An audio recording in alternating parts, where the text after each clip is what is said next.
भागवत गीता में श्री कृष्ण द्वारा दिया गया वह ज्ञान है जो हर इंसान को जानना और समझना चाहिए, क्योंकि यह ज्ञान आपकी जिंदगी बदल सकता है और आपको अंधेरे और निराशा से निकालकर उसे खुशहाल जिंदगी की तरफ ले जाता है। भगवान श्री कृष्ण भागवत गीता में कहते हैं, मनुष्य का शरीर एक रथ के भांति है, जैसे आंख, कान, नाक, जीभ और त्वचा आदि इन इंद्रियों घोड़ों को जो सारथी चलाता है, वो सारथी ही हमारा मन है और उस रथ में बैठा हुआ स्वामी वही हमारी आत्मा है। मनुष्य की इंद्रियां विषयों की ओर आकर्षित होती रहती है और ये सब तभी तक ही हो सकता है जब तक जीवात्मा अपने मन को काबू में ना लाए।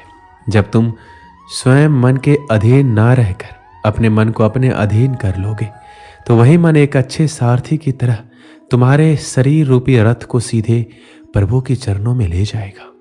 यदि मन तुम्हारा स्वामी है और तुम उसके अधीन हो तो वो तुम्हें माया के बंधन में जकड़ता रहेगा, और जब तुम अपने मन पर काबू पा लोगे और उसके स्वामी हो जाओगे तो वही मन तुम्हें मोक्ष के द्वार तक ले जाएगा।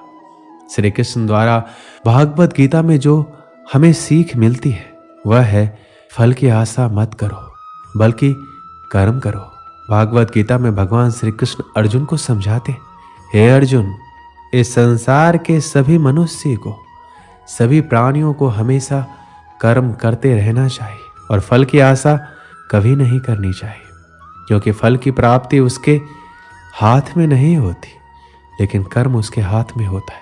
और जो व्यक्ति समर्पण भाव से अपना कर्म करता है उसे फल देने के लिए मैं तो बैठा हुआ हूं, इसलिए हमेशा कर्म करते जाओ, फल की उम्मीद ना करें, क्योंकि फल की उम्मीद करने से आप अपने कर्म पे ध्यान नहीं दे पाएंगे।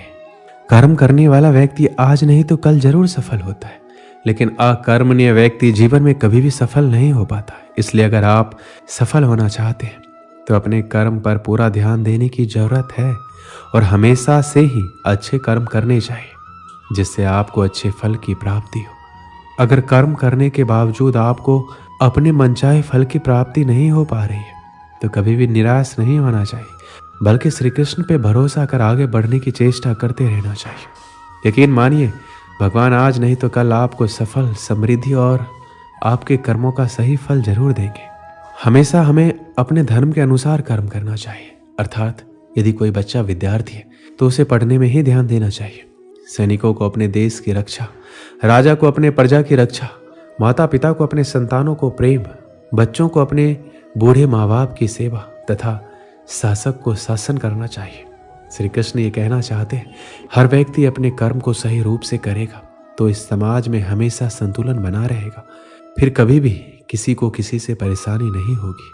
श्री कृष्ण द्वारा बताए गए भागवत गीता में हमें जो सीख मिलती है वो है अहंकार से दूर रहना। श्री कृष्ण कहते हैं, हर मनुष्य को हमेशा अहंकार और क्रोध से दूर रहना चाहिए, क्योंकि अहंकार और क्रोध किसी भी मनुष्य के दिमाग को उसी तरह खा लेता है जिस प्रकार लकड़ी में लगा हुआ दीमक।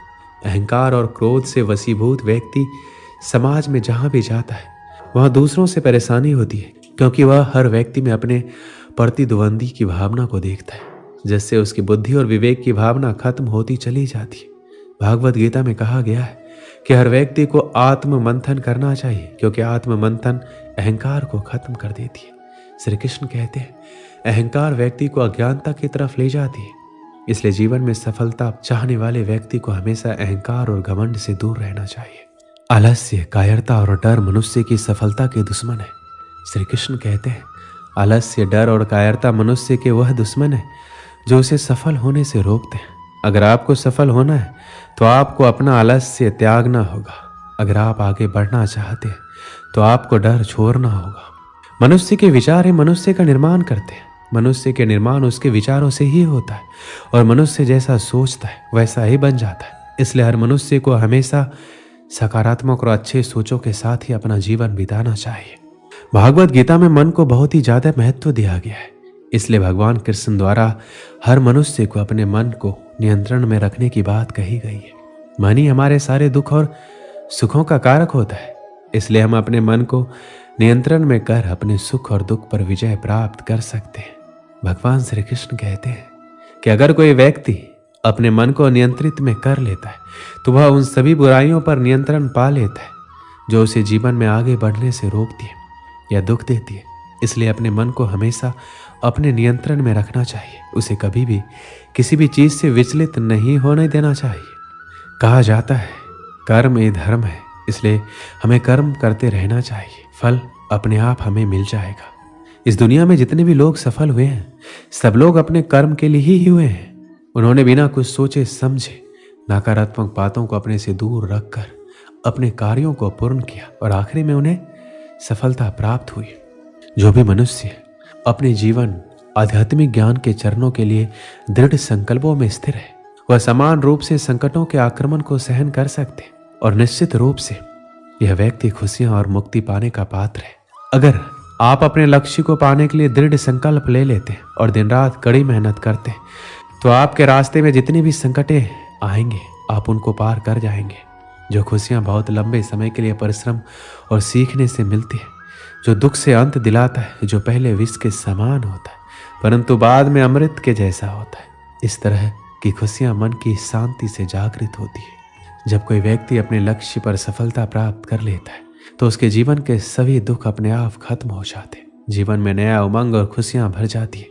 भगवान या परमात्मा की शांति उनके साथ होती है जिसके मन में और आत्मा में एकता हो, सामंजस्य हो, जो इच्छा और क्रोध से मुक्त हो, जो अपने स्वयं के आत्मा को सही मायने में जानता हो। सही मायने में जो मनुष्य क्रोध से मुक्त होता है और जिसके मन में एक झूठ होने की इच्छा होती है वह सच्चा होता है। भगवान हमेशा उसके साथ होते हैं। एक बार की बात है, एक गांव में एक महान ऋषि रहता था। उस गांव के लोग उस ऋषि का बहुत ही सम्मान करते थे। गांव के सभी लोग जब भी कोई समस्या में होते तो वो ऋषि उस समस्या का हल जरूर बताते। सभी गांव वाले उस ऋषि से बहुत प्रसन्न थे। हर बार कोई नई समस्या लेकर उस ऋषि के पास जाता और महान ऋषि उस समस्या का हल बताते। एक बार एक व्यक्ति उस ऋषि के पास एक सवाल लेकर आया और ऋषि से पूछा, गुरुजी मैं एक सवाल पूछना चाहता हूँ। तो ऋषि ने कहा, पूछो, तुम्हारा क्या सवाल है? तो व्यक्ति कहता है, मैं खुश कैसे रह सकता हूँ, मेरी खुशी का राज क्या है? तभी ऋषि ने जवाब दिया, इसका जवाब पाने के लिए तुम्हें मेरे साथ जंगल में चलना होगा।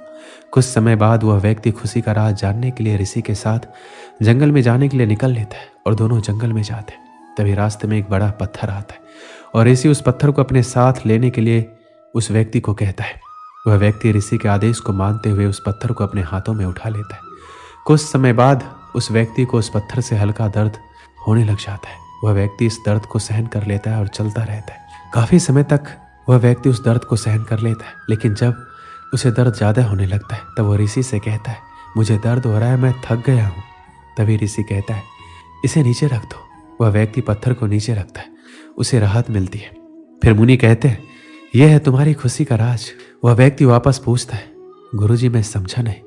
फिर ऋषि वापस उस व्यक्ति को जवाब देते हुए कहते हैं कि जिस तरह तुमने इस भारी पत्थर को 10 मिनट के लिए उठाकर रखा तो तुम्हें थोड़ा दर्द हुआ, 20 मिनट तक उठाया तो उससे ज्यादा और अधिक समय तक उठाकर रखा तो ज्यादा दर्द होने लगा। ठीक उसी प्रकार जितनी देर हम अपने पर दुखों का बोझ लिए फिरेंगे हमें खुशी नहीं मिलेगी, निराशा ही मिलती रहेगी। हमारी खुशी का राज सिर्फ इस पर निर्भर करता है कि हम कितनी देर तक दुखों का बोझ अपने ऊपर रखते हैं। यदि तुम्हें अपने जीवन में खुश रहना है तो कभी अपने ऊपर दुख को हावी मत होने दीजिए। दुख इस भारी पत्थर की तरह है, जिसे हम जितना रखेंगे उतना ही हमें दर्द और कष्ट देता रहेगा। दोस्तों इस वीडियो में बस इतना ही। मिलते हैं अगली वीडियो में। अपना ख्याल रखिएगा। जय श्री कृष्ण।